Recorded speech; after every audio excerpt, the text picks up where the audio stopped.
and welcome to episode 8 of the Client Experience Revolution. I am happy to announce that Dana Corey, executive coach, is here with me today, and she is going to share about how her business is different and connecting with other business owners and with other executives. Welcome, Dana. Hi, Raya. It's so nice to talk to you. Well, I wanted to have you on the show because you've had a wide variety of experience and really helped every kind of business out there, from Fortune 500 companies to the small business owner. And I've found that you are a big inspiration for me. So thank you for being here. Tell us a little bit about you and your business. Well, I've been working for myself for over 30 years. When I was 27, I promised never to work for anybody else ever again, and I haven't. So that's like a really point of a pride for me. And I've done lots and lots of different kinds of things. So I worked with direct sales. I did home party plan and used coaching as a tool for the first 25 years that I was in business, until somebody suggested, when I was trying to figure out what I was going to do next, that I coach for a living. And when I looked at it, I was like, well, how do you make money coaching? How do you make a living with that? And so she kind of explained the model. And that was 6.5 years ago. And I tore down the model that we first created and created a model that works for me. And now I've been working with primarily business owners, both solo business owners and business partners, to help them get over a plateau that they've reached. Most of my clients are established. They've been in business anywhere from 3 to 10 years, and they've gotten there on their own wherewithal, their own wit, their own grit, their own determination. But they always hit a place where everything that they thought to do, everything that they knew to do, everything that had worked in the past stops working. And that's when I come in and I help them, give them a different perspective and get them over that hump. That's awesome. I am curious, when you say that you tore down the model that was set in place and redid it, what was the model that was before, and how is what you do now different? The model before, the one I was first taught by a coach, was really focused on leverage and group programs, and that is not where my genius lies. I work best one-on-one. I work best looking to customize solutions for each individual business. And the truth is that 85% of business is the same across the board. Right. But it's that 15% difference combined with the individuality of each business owner and their strengths and weaknesses that makes a cookie cutter solution really not viable for really getting over whatever the plateau, whatever the stopping point is for you. Yeah. What are some of the common plateaus that people experience? Well, there's the most obvious one, which is revenue. Revenue stays the same or goes down. And in my view, a revenue plateau is a symptom of something else. It's not the problem. The problem is way deeper than that. But there are other plateaus that I've worked with is time. And when I say that, I mean the time of both the business owner and their employees, like putting in all the time and not being able to, their capacity for work has leveled out and they can't get anywhere further than that. Do you find that requires a mindset shift, or do you think that that sometimes requires something completely different in the structure of the business? It all requires a mindset shift. You know, most business owners think that the way to get from here to wherever they're going is a shift in doing. It's the same way that people think that the best way to sell is that the words that you use are the answer to selling. It's like a doing-ness problem.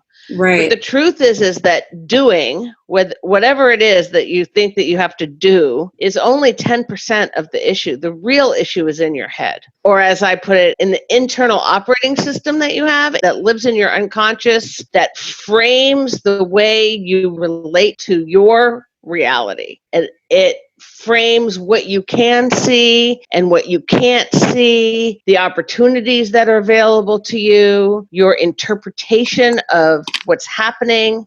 And all of that has to shift. Like the blinders that we all wear, those blinders have to open in order for you to move past a plateau. It's true. I really admire, and I think that something that I've noticed is a strength of yours is your candor. And do you find that I think that's like a buzzword these days, but I find that that's actually something that you don't have to force, that it just comes naturally for you. Do you find that that's a strength in working with executives and business owners? Yeah, it's funny, people hire me because of that. I don't believe in saying anything but what's there to be said. And that if you pussyfoot around, then everything just takes longer and it creates a false sense of being fine. I've always been direct. I can temper my directness with tactfulness when needed. Mostly my directness comes with a lot of love. Oh, It's yeah. never designed to hurt, but I don't see the use in obfuscating the obvious. Oh, yeah. Yeah.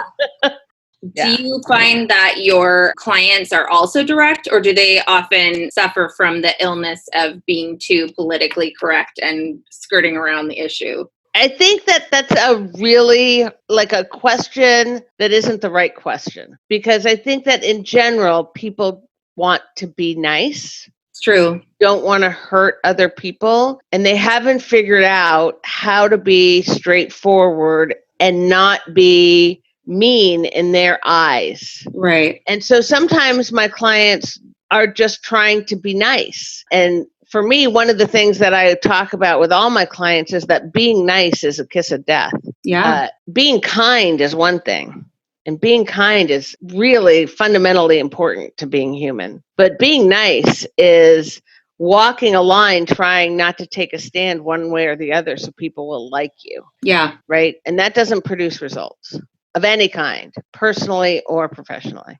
That's true. I actually experienced that myself because worrying about outside influence is something that, and from a personal development standpoint, I'm definitely working on. But I had an employee situation where it wasn't a good fit. And it was so hard for me to make a decision in terms of moving forward, going a different direction, because I was worried about hurting that person's feelings. Yep, exactly. And, I mean, I hate to say it's not like a personal thing, because to that person, it's a personal thing. You know what I mean? But when you see that you're not actually empowering that person to be their best because it's not a good fit, then it's actually the kinder thing to do, as long as you can be compassionate in that process. You're right. That is the wrong question. And I think in most people's situation is in the right place. It's just that we lack the communication maturity, maybe, to be able to communicate in a way that is loving, but also direct. And part of it has to do with being willing to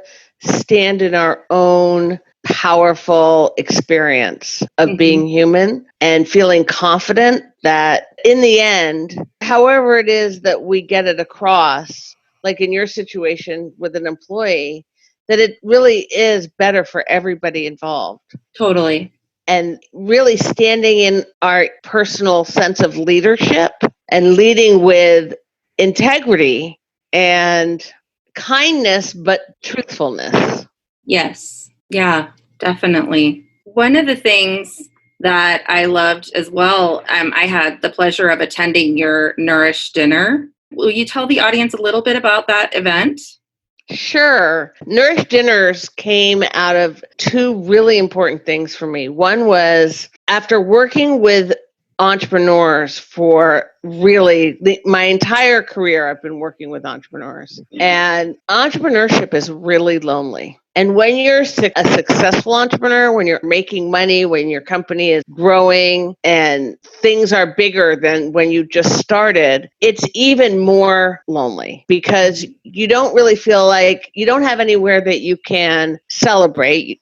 You don't want to make other people feel jealous or envious. And you also don't have any place that you can truly talk about the challenges that you're experiencing, because a lot of times people will look at you as a successful business owner and say, well, what do you have to complain about? Not understanding that each stage of business has its own challenges. And you don't want to deposition yourself either. So, that's a problem. So that was one thing, that reason why I started them. And then the other reason I started them was I am a huge networker, and I've networked for the last 20 years in Portland. And when the concept of doing business with people you know, like, and trust first kind of came along in the networking world, it was great. But after 10, 15 years, what has happened is that people have turned it into a tactic. Right. And it's very much in the background is give me your money. If you're not going to do business with me, then we're not really going to have a relationship. And it just felt very skin deep. And that's just not who I am. I am somebody who is deeply committed to having real relationships with people, real friendships with people. And so I started Nourish Dinners as a way to create that kind of atmosphere for business owners where we get together for dinner. We don't talk about business, but everybody in the room owns a successful business. And so there's this foundation upon which we stand where we understand each other. We get each other. We get what we've been through in a way that we don't have to talk about it. And instead, we get very personal. And I've been doing it now for almost 2 years. I used to do it once a month in my house, and now I do it once a quarter at an event space in Portland. We have 24 people who show up every quarter, and business gets done in the background, right? Which is really cool. But on the foreground, you make these deep friendships. And then from there, there's a whole community where we meet monthly for happy hour. We have book clubs together. People have coffee. We've done ropes courses. We've done retreats together. And it's all business people. And we very rarely talk about business. We talk about what we love, what we are afraid of, what exciting things to celebrate. We talk about sex. We talk about friendship. It's awesome. From the Nourish dinner that I attended, which, by the way, the food and location were absolutely stunning, amazing. So just from that aspect, friends and food and location, it's amazing. I have forged a friendship with Virginia Joplin of Verbio, and now we're going to be co-hosting a networking and workshop event in Portland. So thank you for that introduction. Yeah, you're so welcome. And that stuff happens all the time. Yep. I know. Cool. I love it. I love it because it was such a unique event in that we really got to get to know each other. Just so the audience knows, Verbio does translation in many, many languages for businesses. And it's a fantastic and unique business. And I just thought, what a cool thing to get to know, like, the brains behind something like that. Yeah, and she's worldwide. If it wasn't for you. So thank you for that. Yeah, you're so welcome. The event is actually called Nourish Dinner, a curated conversation for possibility over a fabulous meal. And one of the things I want to say about this is I grew up mostly in Europe, and our meals, our main meal of the day, we would sit around a table for 2 to 3 hours, just as a family or with many, many friends, telling stories, joking around, crying, doing performances, like during dinner. And I've always felt really strongly that when you break bread with somebody else, it immediately forges a connection and an opening that you can create any really deep relationships through. It's the act of breaking bread together that creates this atmosphere. Yeah, it's very humanizing, right? I mean, I think there's no one in a power position. We're all just eating, and it's also like a nice distraction. There's no pressure to be anything. You're just eating together. Yeah, exactly. You're just eating together. And then you're laughing together. And then somebody, will start telling about something that's so important to them, and they'll start crying. Yeah. But it's a totally safe space. I love that. Well, I was going to say too, in the shift in the paradigm too, we can think there's a lot of competition out there and maybe the whole scarcity mindset or whatnot. And so we might hesitate to develop relationships with people, but I like that your model encourages collaboration instead of that competition, because there is enough business for everybody. And it's nice Exactly. to have, to know about other people's, this is what I love about networking, is just sincerely knowing about other people's businesses, even if there's no connection to my business. They don't have to refer to me. They don't need to be a client of mine. I just get to enjoy other business owners and hear what is important to them, how they're serving the public. And when you said collaboration rather than competition, nobody in their business is the only person in the world doing their business. No. I actually take that back. I have a client who does something that nobody else in the world does. Ooh, but it's so rare that it happens. There's a company called Indigo Proof. Her name's Rain Delisle, and she repairs denim by darning it back together so it doesn't look like it was ever had a rip they look brand new. That's amazing. It's amazing. It's really amazing. But in general, we all have what could be termed competition, but everybody's clients come to them because they're unique. Yes. And there's a fit and there's an attraction between the business and the specific way that business is in the world and that client. Yeah. And so you could have 10 photographers, all of whom will attract different clients. True. Very true. I think that is amazing. Yeah, it is true. And I've never heard of a denim repair business. And she's amazing. That's called niching down for reals. Oh, yeah. And she has a worldwide following. And when she opens her books to take new jeans and new denim, it fills within 4 to 5 hours. Oh, my gosh. She has to close it up again. And she only opens her books every couple of months. Wow. Well, I want to know, first of all, are you accepting guests for the next Nourish Dinner? And if so, when is that? I am. I have a few seats left. It's on October 29th. It's in Portland. We have people fly in for dinner, drive in for dinner, train in for dinner. So everybody is welcome as long as you're a business owner. Yeah. You're welcome. Well, and I drove 4 hours and it was worth it for sure. Really I would do fun. it again. Yeah, we've had people flying from Canada even, and California and Texas. If you want to know more about it, there's 2 ways you can do that. You can go to my website at danacorey.com. There's a tab called Nourish Dinners and read a little bit more about it, and then send me a message through the contact page if you're interested in coming. Or honestly, you can connect with me on Facebook at facebook.com/DanaCorey.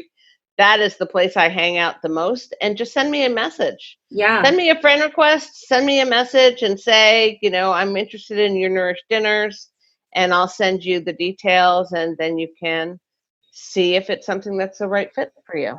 Awesome. And we will link to that in the show notes as well, so that people have access to that and will spell your name correctly. Cool. Well, I always like to close with 2 questions. The first is, what would be a piece of advice that you would offer to the listeners today? The thing that I often say is, remember that you have a singular point of view, and that takes you far, but only so far. And that it comes a time when you are going to want a mentor or a coach or somebody else who has a different life experience, but a lot to offer, and use their eyes to help you see the next place to go. Because from where we're standing, we only see what we see. If you invite somebody else to come in and use their eyes as a guide to see the things that you can't see, you will go much, much farther. That's so true. What would be, Dana, something that someone has shared with you that you would consider to be the best advice you've ever been given? Sandra Yancey of eWomen Network once said, in order to build a business, a big business, you want to always ask yourself, what are the things that only I can do? And what are the things that I'm doing that somebody else could do? Because in each business, in each of our businesses, there are the things that only we can bring to that business. And oftentimes we get distracted by all of the stuff that has to get done. And so the time that we allot to doing our magic gets smaller and smaller. Yeah. And that is really I keep that in mind all the time. What are the things that I'm doing that I could have somebody else do so that I can do more of what I'm great at, which is fundamental to growing my business. Right. And you're great at people, Dana. Thank you. You're also great at Facebook. People really should connect with you on Facebook. I've probably never met a better Facebook networker than Dana Corey. Thank you. Well, thanks for joining us today. And we hope that you experience a full and fulfilling Nourish Dinner. And seriously, people, check it out because this is an event like no other. So I hope you have a great day, Dana. Thank you for joining us. Thanks, Ray, for having me. All right. Thanks. Bye-bye.